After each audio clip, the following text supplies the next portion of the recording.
Welcome to The Thriving Marriage, the podcast for those who want to get their spouse back in love with them and truly thrive. You'll learn why 95% of people don't save their marriage and the secret method no one else is talking about that will change everything for you.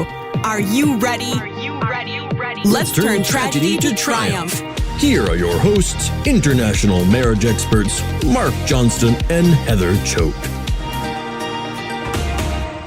Before we jump right into this, I really want to just honor you for coming here and taking some time to really work on some things in your relationship.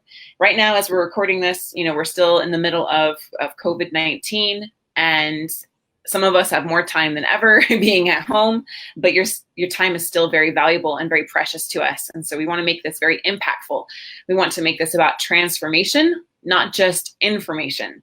So I really encourage you to allow yourself to have some aha moments today, to even write something down or just make a commitment to yourself. Yeah, I'm going to take action on this, because I can guarantee that if your marriage is less than ideal, which is basically all of us, right? We could always have a better marriage. There's going to be something that stands out to you today. We called this the 4 do's and don'ts to reconnect with your spouse, because Mark and I, we've been working with, lots of couples for years now. Even thousands of couples. We have literally thousands of students that have joined our programs, our coaching programs and our courses. And we've worked with, couples from all over the world. And we've really seen some commonalities. Wouldn't you say, Mark? Some things. There's definitely patterns, and there's definitely common stories, and, we'll hear the same sort of situations over and over again.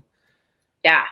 And so we've kind of grouped these into several really big common mistakes that people are making. And honestly, I'll be the first to raise my hand and say I've made many of these mistakes, if not all of them myself. And so going through our own experiences and our own marriages, Mark and I have both been married I've been married 14 years, and you're going on almost 15, right, Mark? Yeah, we'll be hitting 15 pretty soon here. Yeah. And we both have a lot of children, and we've gone through a lot of challenging times as well, just in our relationships as well as in our lives. And so learning from that experience, as well as coaching couples from all over the world, we really wanted to present this to you out of love and out of service and a desire to help and to heal. Now, I'm going to be honest, some of these might be a little jarring at first. Sometimes we don't like to hear what we're maybe doing wrong, but I really want to encourage you to give yourself some grace and to recognize that maybe you just didn't know. Like for me, some of this stuff I just didn't know. It's not really taught to us. And so give yourself some grace that maybe you haven't really had explained to you in this way before, but you can see now how it might be affecting your relationship in a not so good way. And then you can learn some new skills and learn the right way to really reconnect with your spouse. Now, on this masterclass and in our group here, I'm glad that you guys can hear us. Awesome. Thank you for letting us know. If there's ever a tech issue, let us know in the comments. We can see your comments, and welcome. We appreciate having you here. Let us know where you're coming from, because we literally have people all over the world. We have people from Australia, the UK, Canada, here in the United States, even in Central and South America. If you can speak English, then you can understand us, and we're reaching you. So let us know where you're coming from. It'd be awesome to see where we're all joining in from today. All right, so like I said, it might be a little jarring to hear some of these, but give yourself that grace. Make a declaration that you're going to do something new in your marriage right now. And like I said, like in this group, we have people that are thriving right now. They're feeling better than ever. They're feeling closer than ever. We also have the opposite end of the spectrum, where the distance between you and your spouse might be increasing, even with the stuff going on right now with coronavirus or whatever challenge might be in your life. You feel like the gap is only widening. And so we want to make this really impactful, and you can apply these same principles to whatever situation you might be in your marriage. But at the same time, also knowing that we really need to know your specific marriage situation to give you the very best guidance. So this is more of like a high level overview of what things maybe to stop doing and some things to start doing, rather than like specific diagnostic treatment for your exact situation. Okay. Not everything is going to work and apply exactly for you. And that's why we always recommend getting to the root of the issues going on in your marriage so that you can get the exact solutions that you need. And we'll talk about that a little bit later on. All right, let's see if I can get to my next slide here. Okay. Okay, I didn't mess it up. I thought I broke it. I was trying to switch over here to the slides, and I was like, stop live stream? No. Awesome. I see you guys are joining from Wales, Atlanta, British Columbia, Canada, Alabama. Awesome. I'm over here in Colorado. Mark, you're in? Pennsylvania. Yeah. Yep. Cool. All right, so who is this for? This is for you if your spouse is pulling away, if you feel like there is a gap between you, if you feel like there's stonewalling or just distance. We talked last week in the podcast about emotional distancing and how to overcome that. This is also for those who are facing separation or divorce. A lot of other, counselors out there will say that if your spouse wants out, that's the end. And we believe that there's always something that you can do to improve your circumstances and always something that you can do to learn and improve yourself, and oftentimes can improve the relationship even if your spouse is wanting a divorce. This is for those who have, maybe even tried several things already. You're like, I've read these books, I've listened to these podcasts, I've done this, I've gone to counseling, we've been in therapy for years. I talked to my sister, I talked to my dad, and everything I'm doing isn't working. So what do I do now? I've been there myself, and that's a very frustrating and challenging place to be in. So my heart goes out to you if you feel like I've already been putting a lot of effort into this and it's still not working. This masterclass today is definitely going to be for you, and especially those who are eager for solutions that work. Eager for solutions that work, not just staying in the muck or in victimhood, but saying, I'm going to make some positive changes to start to get some different results in my marriage. So who we are, Mark and I, we are the coaches here at High Thrive. And like I mentioned earlier, we have coached and studied thousands of couples all over the world. We figured out what makes them tick, what pulls them apart, and, just what brings them back together. We're all about healing marriages and healing lives. And the thing is, there are common traits that couples everywhere have that bring success and happiness. And there are also certain actions and traits that almost universally spell disaster. Awesome. And welcome from Washington, Florida, Texas, Chicago, Virginia. Good morning, Thrivers. Yeah, awesome. Happy to have you guys. All right. So just ask yourself, kind of do a check-in with where your marriage is at right now. Are they checked out of your marriage? Are they saying they don't want to work on things right now? Are they distant? Do you lie beside each other at night and feel a million miles apart? Or are you even physically separated at this time? And this time right now with COVID going on, there's a lot of isolation and loneliness going on. But we still want to give you some tools and some resources to help improve whatever your situation might be.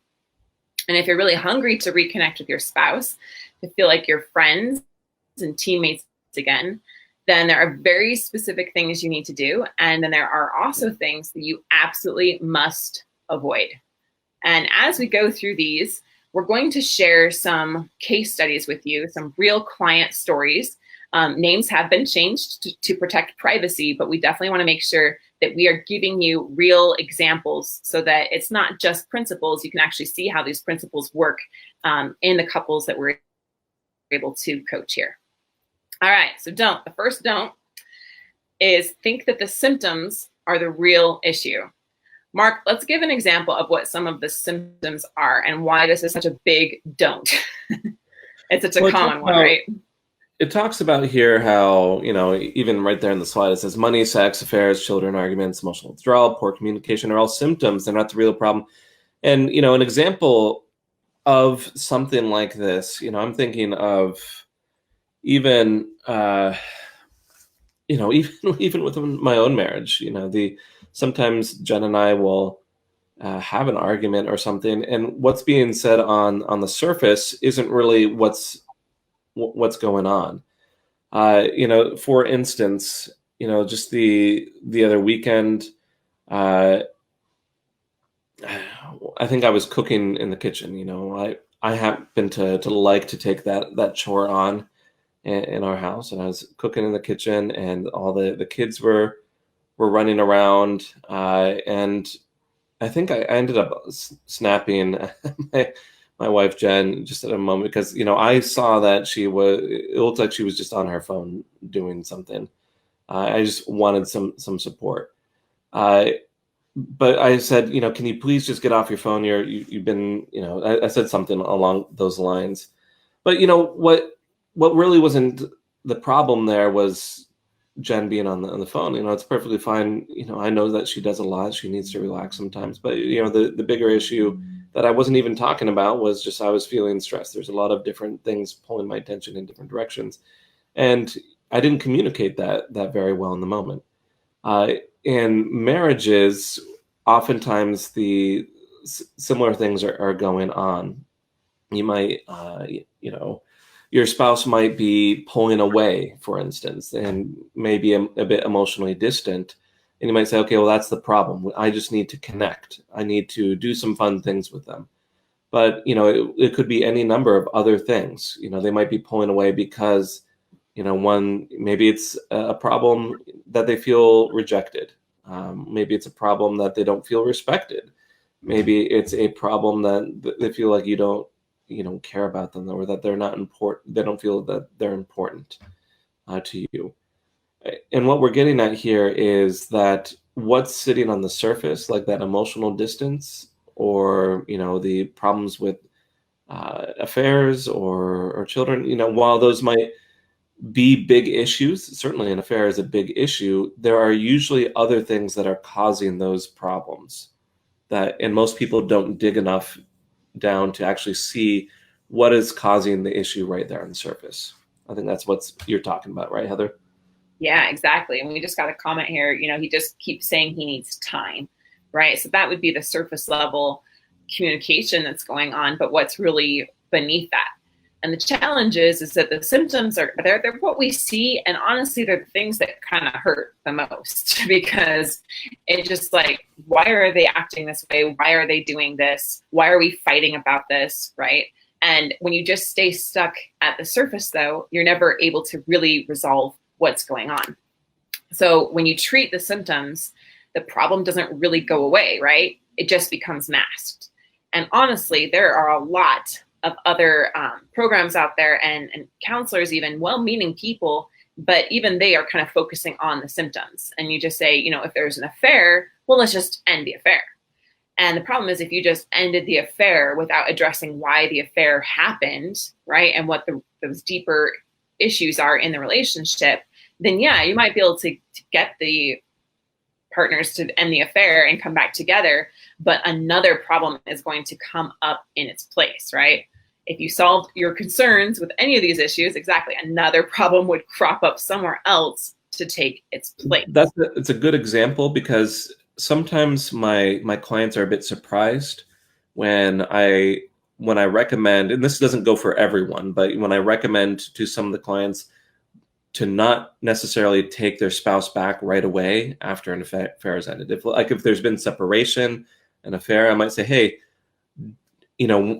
I can generally help them predict, okay, the affair is going to end pretty soon, depending on some signs.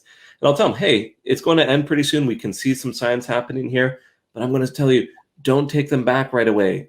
And the reason is because of this sort of thing. It's not to punish or anything. It's because we want to make sure that the root problems are taken care of, and the affair isn't usually that root problem. It's just a result of many, it's other things bubbling to the surface. Right. And so that's why here at High Fire Coaching, we always want to identify and solve the real issue. So again, check in with your own marriage. Leave a comment here if you want to be bold, if not, then just do it internally. But what might be some of the symptoms going on in your marriage? What are you guys arguing about? What are they saying to you? And have you really uncovered why they're saying that and where that's really coming from? When we're able to identify and solve the real issue, that's how we create lasting change. And I know there's a lot of fear in reconnection. Okay, there's a lot of fear on your side, and there's fear on their side. There's fear that if we get back together, the same problems are going to happen again.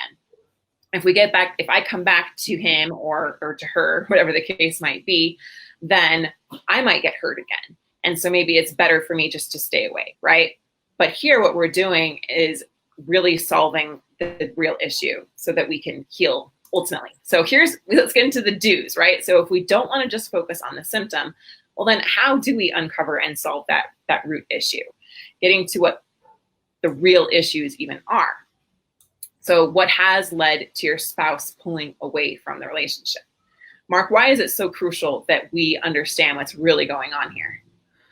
Well, I like to give kind of this visualization here of like a path, as in, like if way off in the distance, you're walking along a path and way off in the distance, you have a goal, right? Let's say the goal is happy marriage, but along the path are a bunch of walls, obstacles along the way. We might say, okay, we need to take care of the affair, but in reality, we can't even approach the topic of the affair.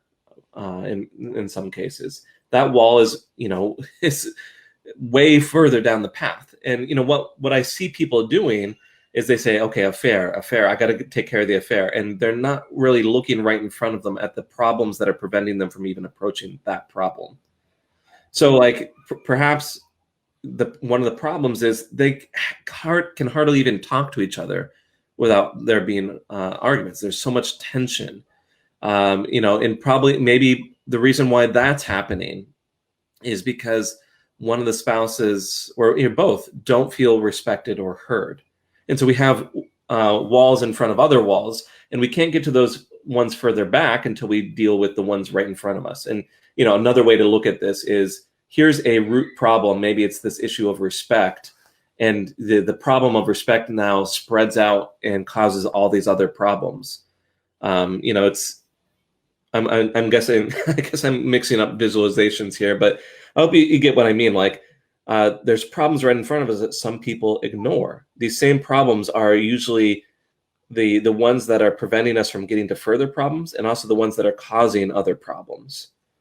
And that's why it's so important to get to the root, to the real issue, because if you don't, there's all these other things that prevent these walls or obstacles further down the road from being addressed effectively. Yeah, awesome. I really am grateful that you shared that, because this could be a little bit misleading the way that we presented this, I guess, that like we just need to get to the real issue. But one thing that's really important to know that we teach in our PATH method here at High Thrive Coaching is to solve problems in order. And so you can't solve like the deep root issue of why they had an affair if you're not even talking, right? So again, this is the high level overview. Instead of just focusing on the symptoms, we ultimately want to solve the real issue, but we want to make sure that, like Mark said, we overcome the challenges like in the path on the way to get to the real issue. So we always want to make sure that we solve problems in order. In fact, that could be another deal. It's a little bit just different ways of looking at it. Like, essentially what we're saying here is the root issues are problems that are spreading out and causing many other problems. And yes, like Heather is saying, sometimes we can't even approach those root issues unless we deal with some other things. But the whole goal is to get to those root issues, ultimately, the ones that are causing many other issues in the relationship. Exactly. So, I'm going to put myself in that situation. If my husband was having an affair, I'd be very tempted to just be like, why are you having the affair? Like, you just need to stop the affair. I want to figure out why you're having the affair. But if he's saying I'm checked out, I'm done, and he's just closing off communication, then me pushing that issue right there is going to get me absolutely nowhere, right? It's only going to push him further away, which we're going to get into in a little bit later. But we definitely want to make sure that we follow the right method and treat these things with care. Right? It's hard when we're so emotional. And that's why we we give action plans and help you emotionally process things so that you can get to a calm and centered state, an empowered state, rather than a state of anger, a state of fear, a state of frustration, a state of desperation. Because when our spouse is pulling away, that's scary. When they're in love with someone else, or they say, I'm done with you, I don't want to come back to you because you had an affair. I just read some comments there, so I'm pulling some of those from what you guys are sharing. That is a very scary place to be in. And when we're very emotional, we tend to really react emotionally in negative ways. And so one of the foundational things that we want to help you with is to process through those emotions, allow every single emotion to be, because every emotion is actually good whether there's no good or bad, quote unquote, emotions. They're just emotions. But if we stay stuck in any of the really challenging emotions, it can cause a lot more issues in a relationship, as well as, honestly, just make us a lot more miserable. So we want to be able to let our emotions move through us like water rather than getting stuck in any of them. So that's a little bit of a side tangent, but it's all related. So you can see this is a complex issue, right? We have our own emotions, we have our own fear, we have our spouse pulling away, we have people focusing on the symptoms, people wanting to just dive in and address the pain right away instead of overcoming each layer like an onion, right? I'm going to be like Shrek. Like onions, right? We got to go through each layer to try to get there. But the ultimate goal is to heal at the deepest level. So what are the core issues behind the behaviors, behind the words, behind the actions? This is often the most difficult aspect of improving a marriage, but it's absolutely essential to building connection with your spouse once more. I have a comment here. This is exactly speaking to my heart. It's what I needed. Awesome. Really grateful. All right. So let's talk a little bit about Kristen and Mike. Go ahead, Mark. Yeah. So Mike came to us because his wife, Kristen, had asked for a divorce. The problem was, though, that Mike had no idea why. Why did his wife want to leave him? He was actually really surprised because he thought everything was going along just fine. And honestly, I hear the same sort of question. So, time and time again, this kind of idea that, one of our clients is surprised that the marriage wasn't doing as good as they thought. As he put it, he said, I go to work and I make good money. I'm not doing anything wrong. I'm not having affairs. I'm not abusive by any means. She can go and buy what she wants. And why is she leaving? So in this circumstance, Mike had felt like he did nothing wrong in the scenario, but this thing here, this idea of not even knowing what's going on was part of the problem. He wasn't connected enough to Kristen to actually know why she was unhappy. And that's why, part of why she was unhappy. Once we started digging a bit, we found that his wife felt really deeply distant from Mike. As though she didn't matter to Mike at all. And I want you to listen to some of the things that he was saying. He was saying, okay, well, I go to work and I make good money. I'm not having an affair. I'm not abusive. She can buy what she wants. He was very focused on a career and providing and not really connecting in the relationship. Like I said, she felt like she didn't matter. Further, she often felt controlled. And, this was largely due, not because Mike was trying to control her, but just he was transferring some of his behaviors from his work environment where he was a bit more in control into the home. But that was once again one of the problems. Mike she felt like he didn't even care or see those times when he was being quote unquote controlling. And, one would think that these were the root causes. And in some cases, yes, this is the root cause. But like we were talking about earlier, there were other things that were getting in the way that prevented Mike from even approaching some of this. And some of that was Mike couldn't even talk to Kristen about these concerns. Part of the problem here was also just a lack of comfort or security between the two of them that prevented them from discussing basic problems. And so look at it this way.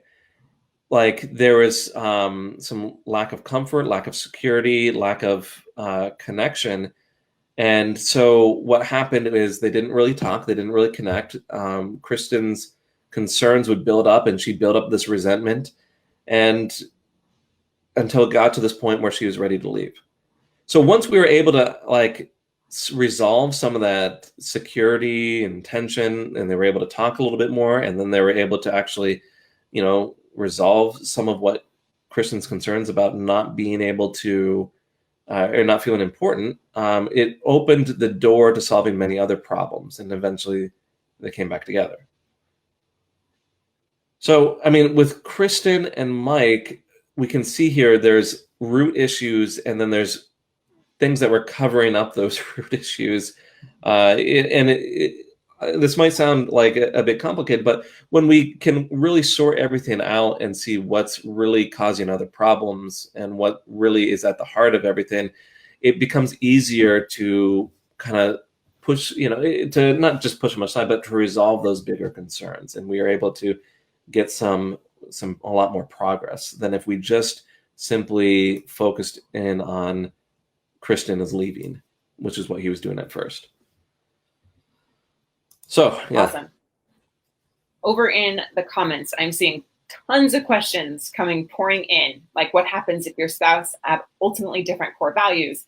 What happens if you're connected and then she rewrote the history to make it seem worse than it was? What happens if she said she loves me, but not like she did before the affair? I mean, there's so many here. I could go on and on. There's like just tons pouring in, and I really appreciate and honor each of you for reaching out. The fact that you're asking these questions and that you're wanting to know, does this work for my situation? That's why we're doing this, right? That's why we have these kind of solutions. And that's why it's so crucial that we really get to what's going on. Can we just take a minute and just say, you know what? I maybe am focusing a little too much on these symptoms. I maybe am focusing a little too much on what they're saying and not really understanding where that's coming from, but I want to. I can hear that. I can almost like hear you guys saying, like, I want to understand. What about this? What about this? What about this? Right? Unfortunately, we can't go through and like diagnose every single one of these situations. In fact, it's actually really hard when we only get a few lines, like a few sentences, because we don't want to be misleading. And like Mark said, when we really get into a relationship, we see that there's different obstacles in the way of getting to the root issue and that we have to solve those obstacles first. So can we all just maybe acknowledge that there are other obstacles that we're blind to? That's how it was for me. I was blind to the challenges that were happening in my marriage with Ben and I until it came to like, a cataclysmic event, it felt like, right? Where it was just like we hit such rock bottom that we had nowhere else to go. We were either going to get divorced or we were going to solve this, right? It got to that point for us. And I know many of you are there and maybe even a little bit beyond that point. I understand that. That's exactly why we're here. And so I didn't know why we were stuck in these negative cycles. I didn't understand why we kept having these explosive episodes and then just kind of going back to being really cold and distant to each other again. And, I didn't understand where all that was coming from. So just acknowledge that there's a lot going on here, right? And there might be more than I can see myself, because if I could see it all myself, then I would be able to solve it, right? If I understood exactly what it was, then I'd be able to fix it. And so that's exactly why we're here to help with that. And I love that you guys are asking these kind of different questions and you want to know, does this apply to me? Bottom line is 95% of the time, it is. 95% of the time, like, your marriage can be saved and these problems that you face can be resolved. And so let's go a little bit further into it. I just want to acknowledge that you guys are asking these questions, and that's a good thing.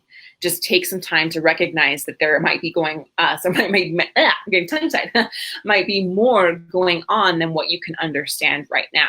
And that's okay. So we'll help you with that. All right. Now, our next don't. Insist that your spouse fix the marriage with you.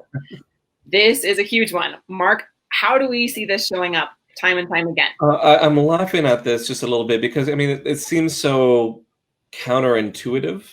Of course, you want to fix the marriage. A lot of people are probably asking, well, that sounds so strange. Why wouldn't I want my spouse to fix the marriage with me? And there's a lot of reasons for this. I mean, it says right there, one of the big reasons is that no one really likes to be worked on. Like, people just don't like to think of themselves as someone who needs fixing. But it's more than this. I see this a lot with clients, especially with when their spouse is pulling away, when they've really already separated, or their spouse is moving towards divorce.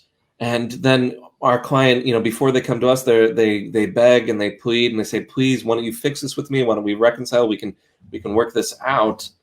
And then they get confused as it just pushes them further and further away, these pleas, these requests to fix things. And Now, like it says right here in the slide, this isn't to say that you should stop trying to make improvements or that you should stop trying to make things better. It's more about how we go about doing this. It's one thing to say, okay, we're going to sit down. It's Friday evening. We're going to sit down and we're going to fix things. I can see very few situations, unless your spouse has turned a corner and they're saying, yeah, we can do this. We can put this back together.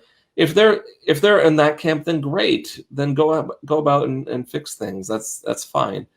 But this is more of a suggestion for those spouses that are pulling away, because quite often what I hear when the spouse is being pushed away by these requests to fix things, it's because they it goes back to this idea that like the root issues aren't being addressed. If your spouse is saying, I want a divorce, and you say, let's fix things, there's so many other things going on.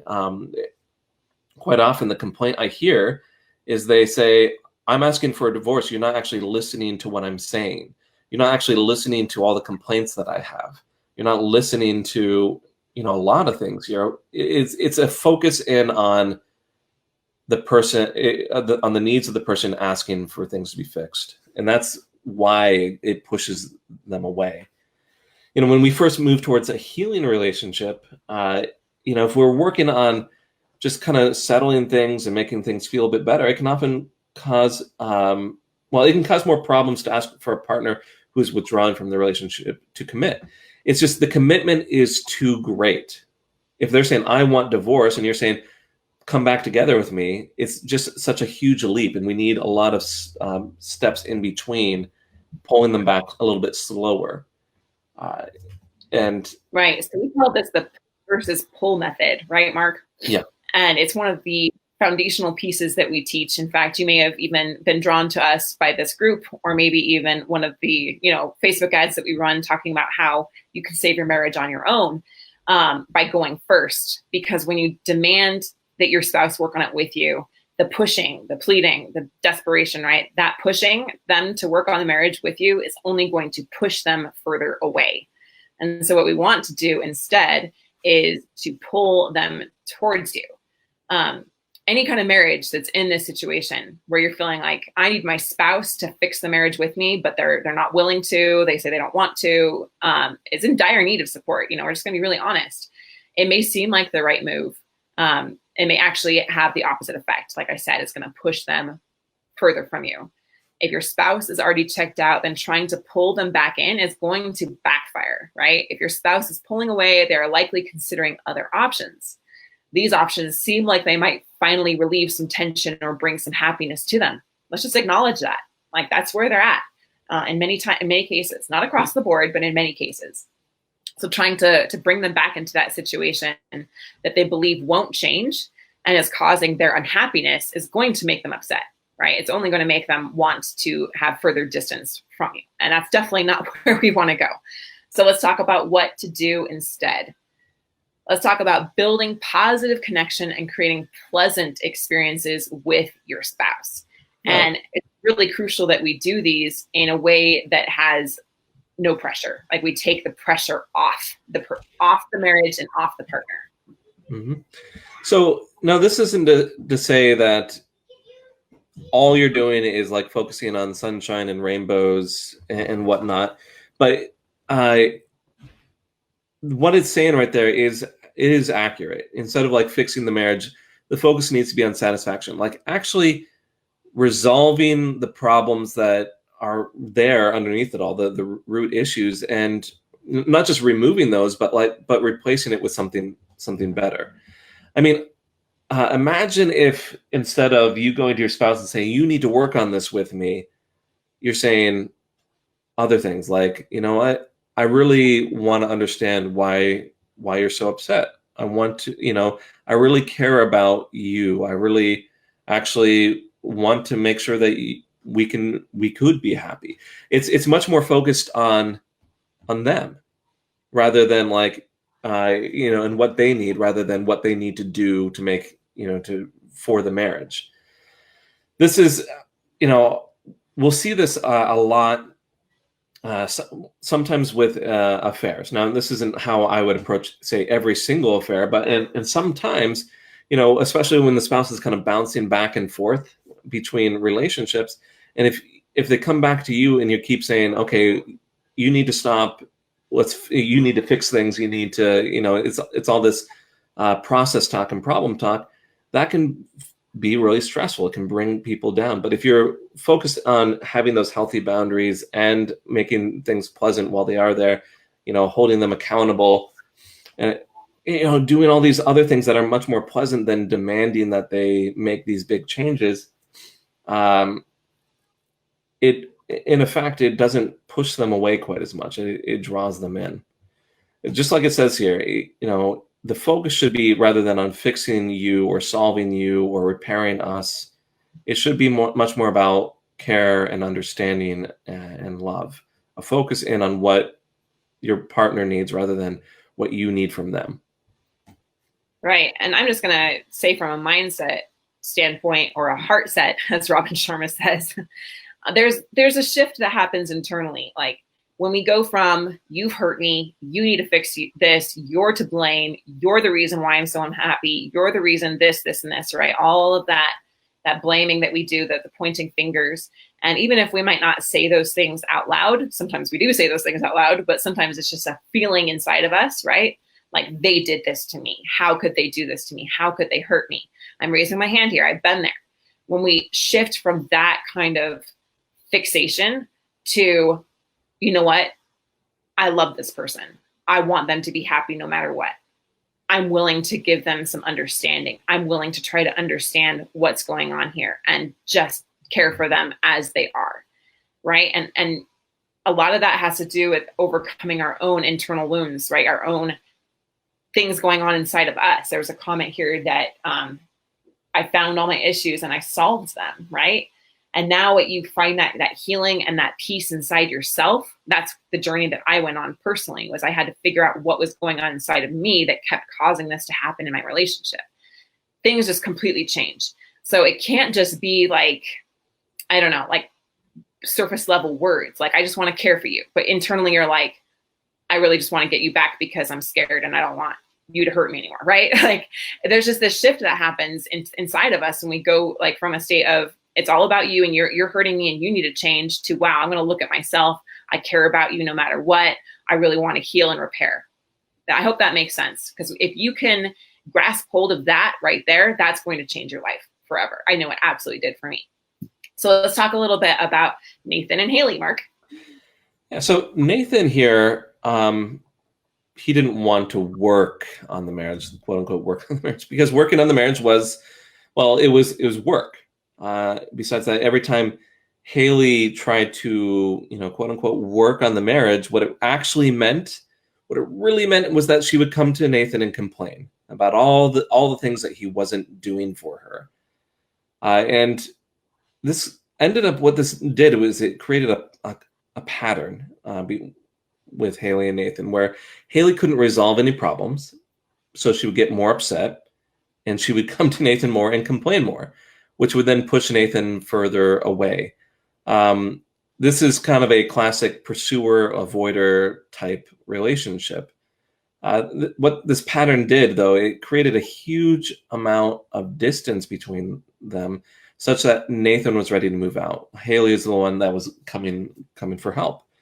And it wasn't until Haley actually created some boundaries, as in boundaries for herself, limiting her process and problem talk, as she started to adjust how she spoke about problems and focused a lot more on enjoying each other's company, that things started to turn around for them. I'm reminded by, and I'm sure this bit of advice is in a lot of other places, but I remember first reading about it in a book called Fighting for Your Marriage.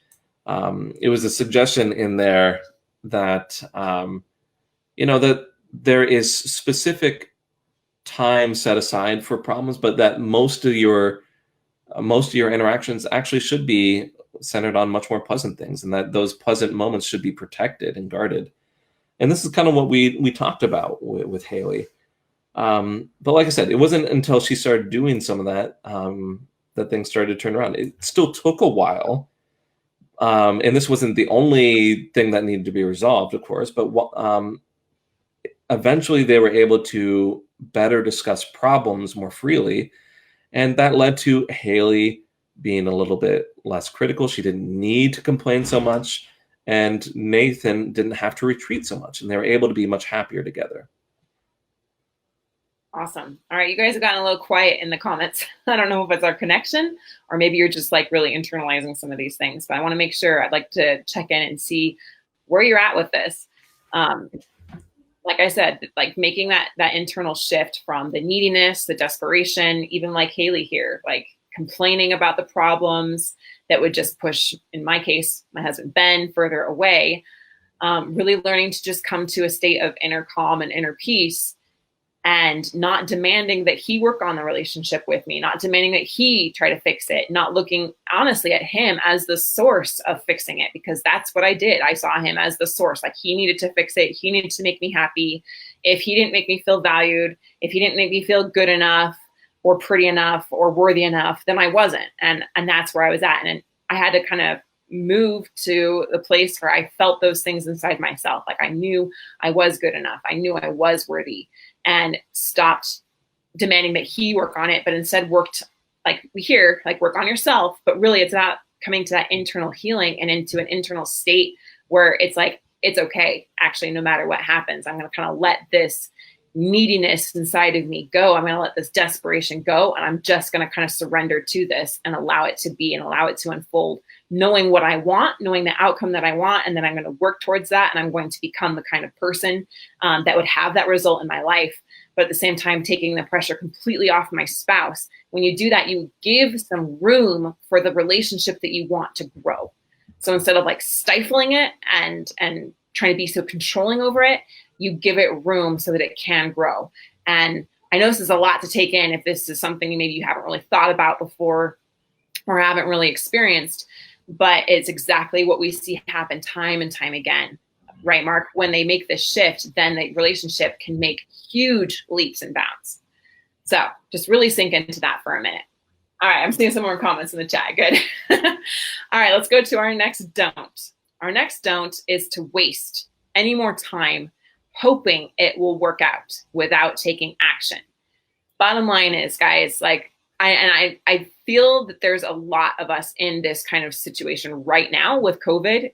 It's the freeze response to a fearful situation where we're just like, I don't know what's really going on, so I'm just going to wait and see. Or I'm not really sure what to do, so I'm not going to do anything at all, right? I'm afraid of making the wrong choice, so I'm just going to make no choice. But bottom line is we can't dabble with this, right? We don't dabble with our work, with our career, our education. We didn't dabble when we're dating, right? We weren't like waiting to see what happened. We weren't like super hesitant and you know, on the fence about it. But now is really the time for some dedication. It's the time to decide what you want and that you're going to go for it. There is power behind a single decision. And one of the lowest energies that we can sit in is waiting. I was just listening to one of my favorite thought leaders, Christy Marie Sheldon, and her Mind Valley course. And she is talking about how we can actually, okay, this might sound a little weird, but it's actually scientific. So just stick with me. There's energetic frequency of emotions. You can actually measure scientifically the energetic vibration or frequency that an emotion emits. It's kind of like a radio frequency, right? We can't see it with our physical eyes, but it is measurable.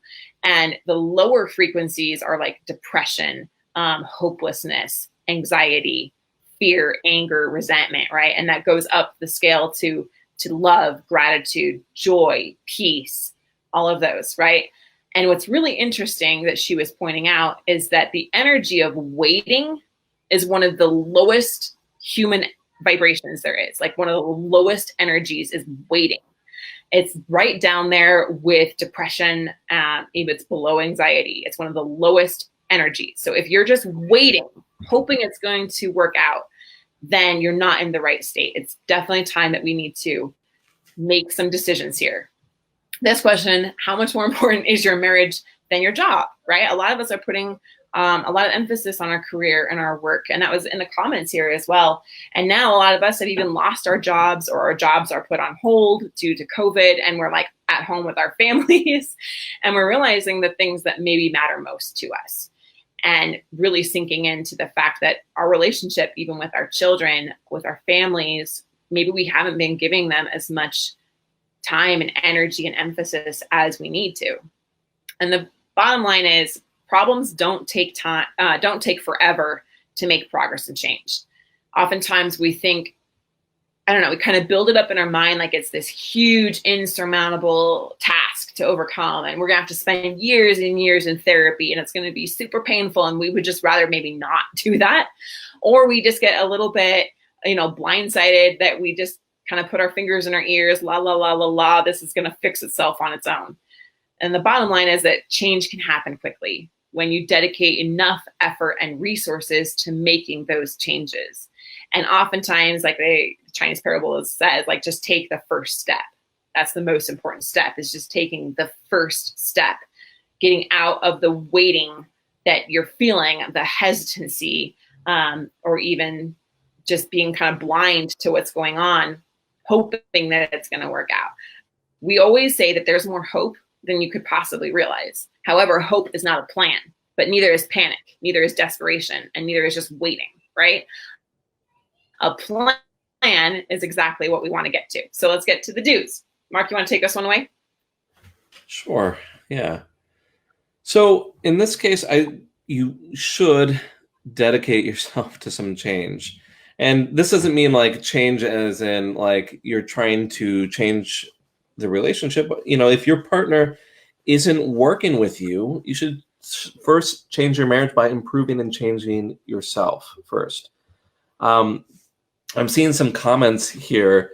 People are saying like, well, I'm treating my husband, the way I want to be treated, and which is all well and good, but if your spouse is in an affair, there is, even then, changes that you need to do yourself to affect that circumstance.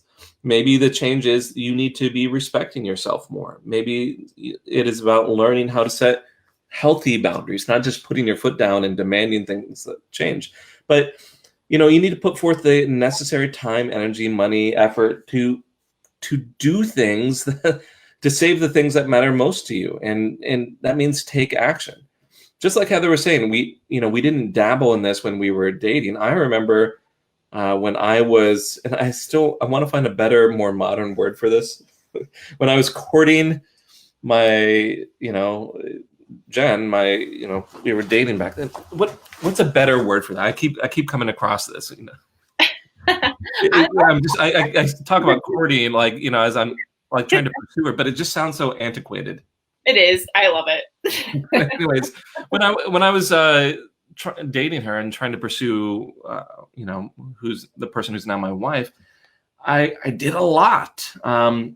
Even right now, next to my desk, we still have this. It was a box I created and painted up, and I took like hours making that and then filling it with notes about why I was in love with her, and I gave that to her, at a point in our relationship as a gift, and it's still to this day something that she looks back on. And I did a lot of work for that. It's little things like this, taking time to work on the marriage or work on the relationship or work on yourself. You need to do something, and if your spouse is pulling away, that means that it's going to be you need to dedicate yourself to some change and not just wait for them to make the changes necessary for things to be different.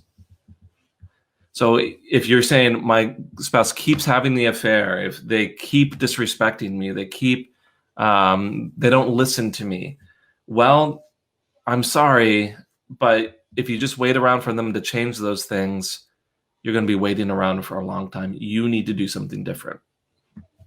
I got a really great question here. Like, what would be an example of a change I could make right now? And without knowing your exact situation, I can't give an exact answer here, but bottom line is like really sink into what you feel like is the biggest limitation inside yourself.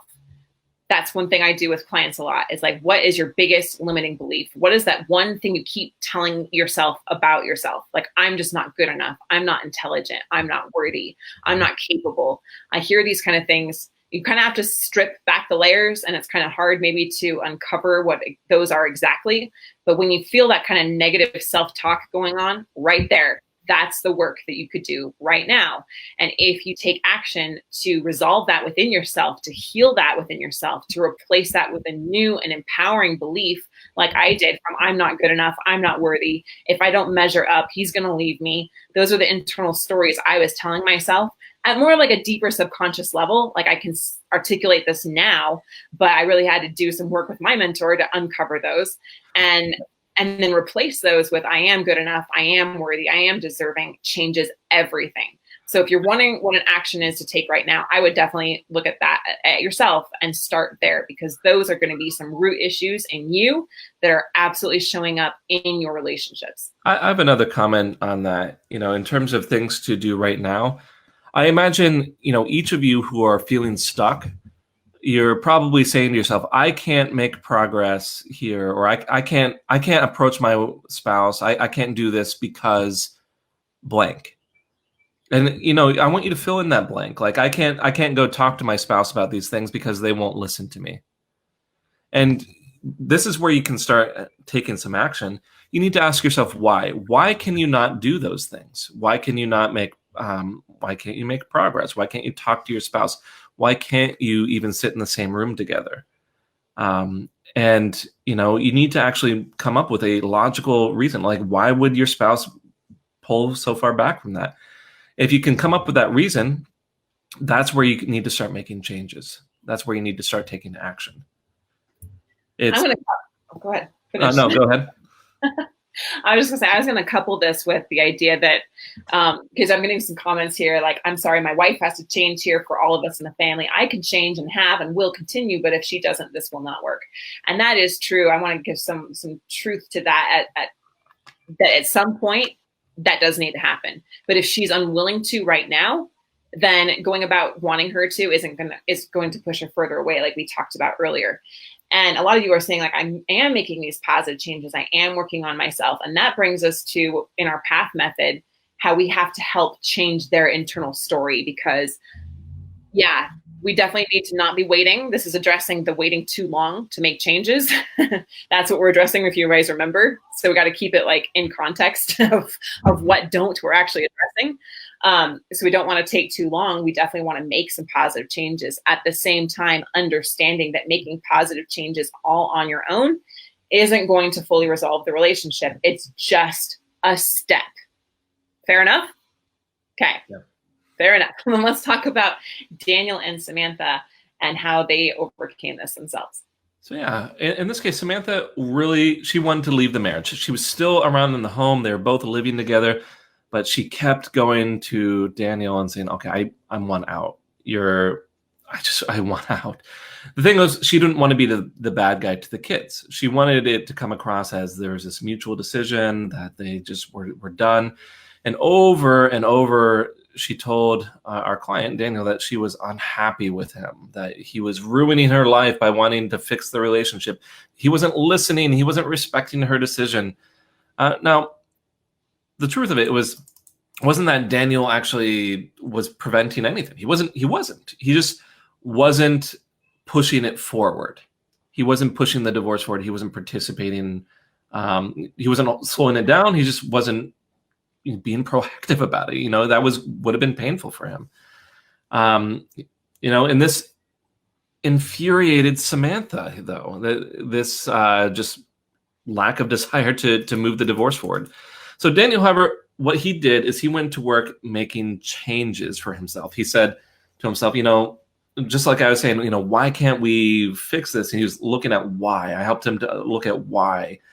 And a big portion of this was Samantha didn't feel loved. She didn't feel cared for.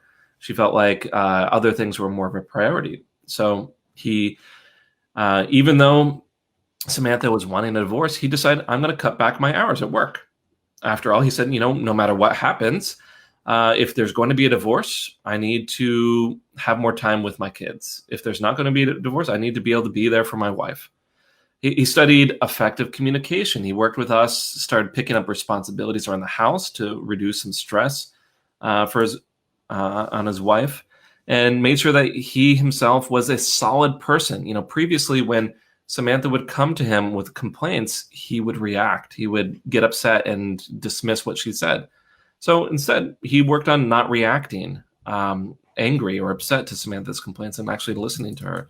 And as Daniel continued to work on himself, he became much more confident that the complaints that she was levying at him didn't really apply. And so, he made changes there. He started to stick up for himself, to challenge some of what she was saying about himself in the marriage. And what eventually happened here was Samantha was almost forced to look at the situation differently, because here was Daniel being very confident. Like, you're saying you're telling me, Daniel was saying to Samantha, Samantha, you're telling me that I'm not there for you, and this just isn't true. Look, I'm this, and this. She was forced to actually reevaluate some of her complaints, and she ended up postponing the divorce to go seek therapy for herself.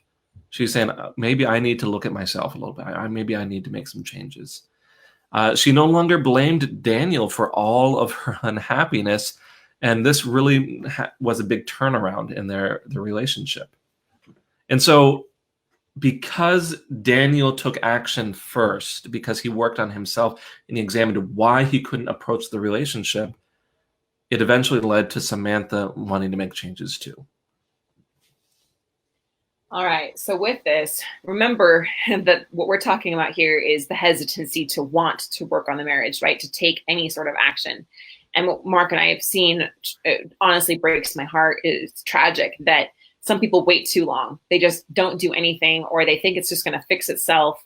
And sadly, these problems, they don't go away on their own. They don't resolve themselves with time. And if they don't take the positive actions in the right direction, then the relationship, it ends. And to me, that's just heartbreaking. So again, this is for those, not the ones really commenting right now, if you're live with us. These are more for those that are just kind of holding back. They're scared to make any kind of action. Now, the comments that I'm getting is I am making actions. I have made positive changes. Like I've even made changes at the deep root issue, but she still doesn't want to really talk or sit down together, right? Scott, me too, right? Mine won't let me go, let go of the past mistakes. Exactly. So you guys are the ones that have taken action. And I just want to acknowledge that and honor that. And like we said earlier, taking positive action alone is a huge important step. If you're feeling hesitancy, if you're feeling like you can just wait this out, if you feel like it can just resolve itself on its own, we know that it won't. So you're taking action, and that's awesome. But then I really encourage you to dig deep into our PATH method. And we're not going to go into that on this masterclass because we're running a little on time here, but go into watch our PATH method to get my spouse back. And I'll post the link here in the comments. If you're listening to the replay, I'll also post it as well, so that you can really understand what the next step is for you. If you've been taking those positive actions, if you've been working on yourself and it's still not working, well, you guys are missing a piece in the equation, and it's a crucial piece. So you need to know what that is and get that piece there to be able to fully reconnect with your spouse and restore your marriage. All right, let's go to the final don't here. Again, these are some of the biggest don'ts that we've seen after working with thousands of couples. Don't think that you can do it all on your own. How many of us are do-it-yourselfers, right? Like, raise your hand. You think, you know what?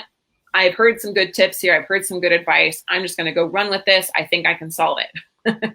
I've done that myself. And the truth is, most people, we don't know how to solve our own problems. We don't. If we did, then we wouldn't have problems anymore. We would already know the solution. We would already know how to do it. We would already be masters of it. And we would be at a different level. We would be experiencing a different reality. So let's just give ourselves some grace. Like, I don't know how to solve this. And if I try to do it on my own, guess what? I'm probably going to only mess it up more, right? Like, we just don't know. It's like, if I wanted to go become a professional skier, like well, it's probably way too late for me to be an Olympian, right? I'm 34. It's like that ship's passed by. But If I wanted to be an Olympian, but I'd never been on a ski slope before, and I just think I can go and put on some skis and figure it out, I guarantee I'm going to wrap this body around a tree and it's not going to be pretty. So we definitely need help. We need solutions from people that understand what we've been through, how to solve this, and how to do it in the best, most effective way possible to identify like the root issues that are causing the disconnect in the marriage. So be sure you get the right kind of help for that. Honestly, you're not going to find it in books. You're not going to find it on YouTube, blogs, and you're not going to find it from your friends. Like a lot of people turn to friends. And if you want the kind of marriage that they have, good, listen to them. They're probably going to be a good mentor. But most often than not, our friends, our family, we wouldn't even want their relationship because their relationship isn't so great either. So be careful of the advice that you're listening to. Be careful of what voices you choose to listen to. This is the result of not getting the right kind of help, is that your marriage is going to struggle and it's going to, the distance between you is only going to increase. So when you go to those kind of sources, you end up with scattered, with misleading information. I hope that you can see, like, relationships, as you know, they're complicated. Yours is like your thumbprint. It's unique to you. And so the same advice or the same thing that applies to one person honestly just isn't going to work for you in the exact same way. And so it's really crucial that you get custom specific guidance based on exactly what you are facing. You end up with different experts, oftentimes claiming opposite solutions. I faced this when I was going through cancer. We had different doctors saying different things. We had different religious experts and family members and friends. They all had the solution, right? And it was confusing and it was challenging. And it left me, if I had stayed there without any good results, right? I would have been stuck in confusion. And that's not where you want to be either. And also, if you try to do it yourself, you lack someone to hold you accountable. I saw a comment here. I'm not going to be able to find it now because there's so many comments on this. It's awesome. But someone was saying, if you haven't done, if you haven't gone through High Thrive, just know that it works. And that they even mentioned that they're not perfect at it, but they're improving. And that's okay. It's not about perfection, but it's about progress and having someone to hold you accountable and give you feedback. Am I doing this right? Did I handle this conversation right? When my husband finally admitted he was having an affair, oh my goodness, what do I do now? Right? And give you that feedback quickly so that you can make the best decisions and really make some progress in your relationship. If you try to do it on your own, you're not going to know if you did it right. And so it's really crucial that you have that accountability. And you end up with the results that you're really looking for. What we've seen when people try to do it on their own is that close friends and family go through a heartbreaking divorce, right?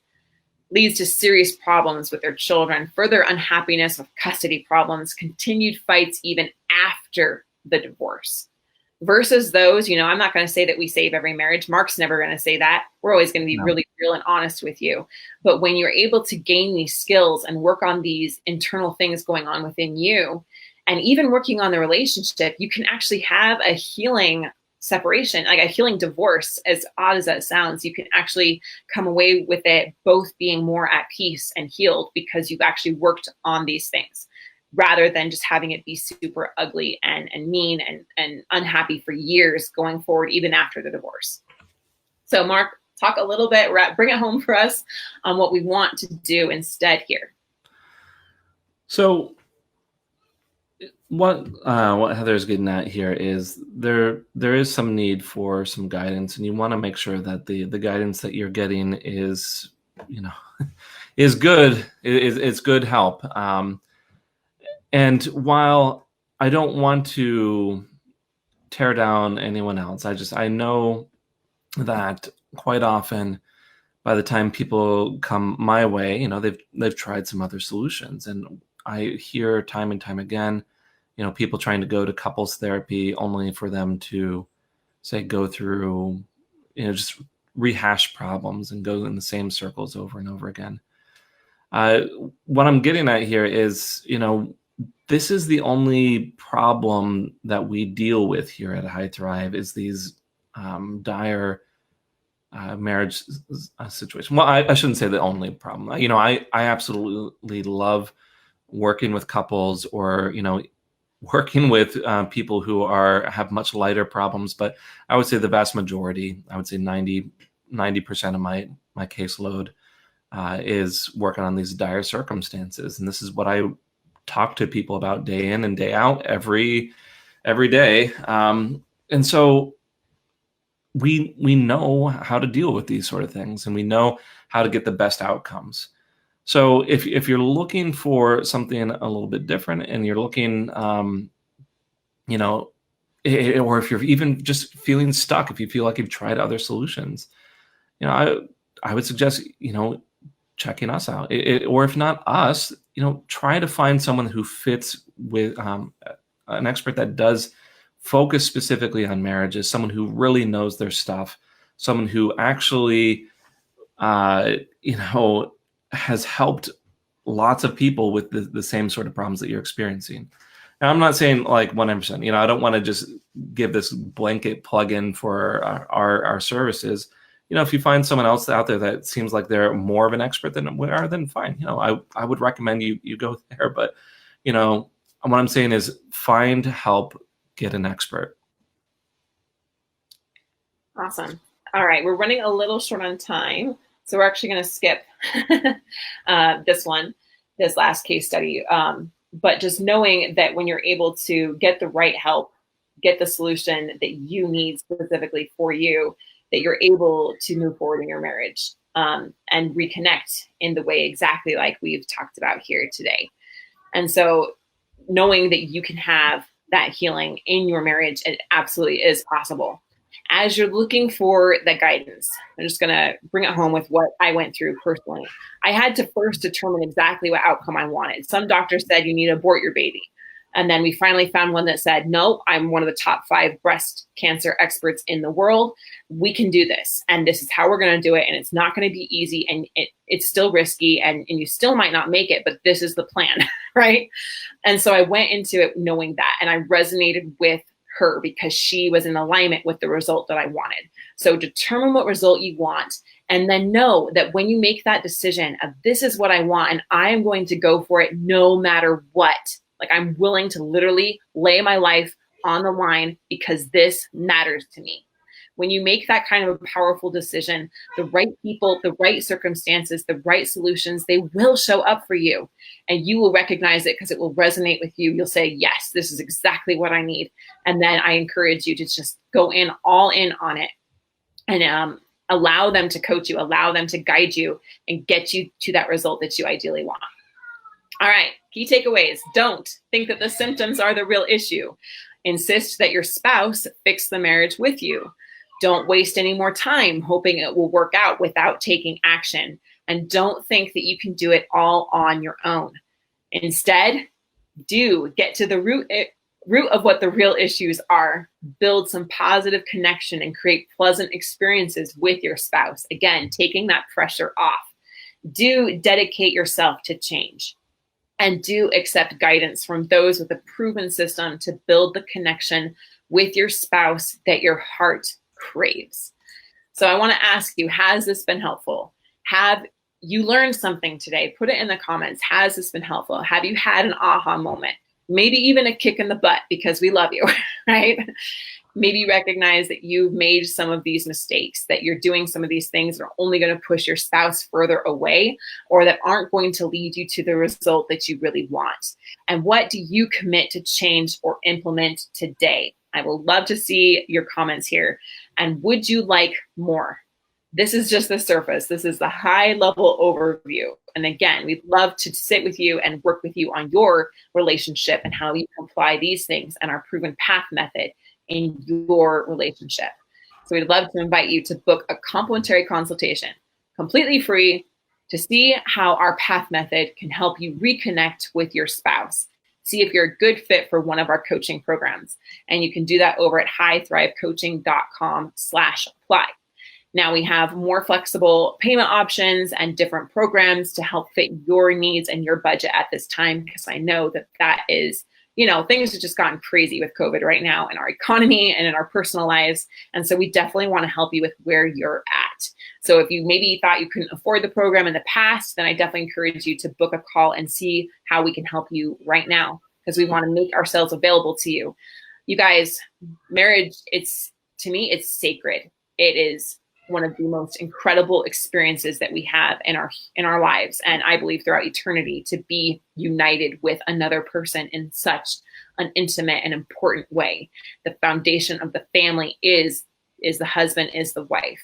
And so take the time to really settle into what you want most. Step away from the fear, step away from the anger and the pain, determine what you really want and go for it.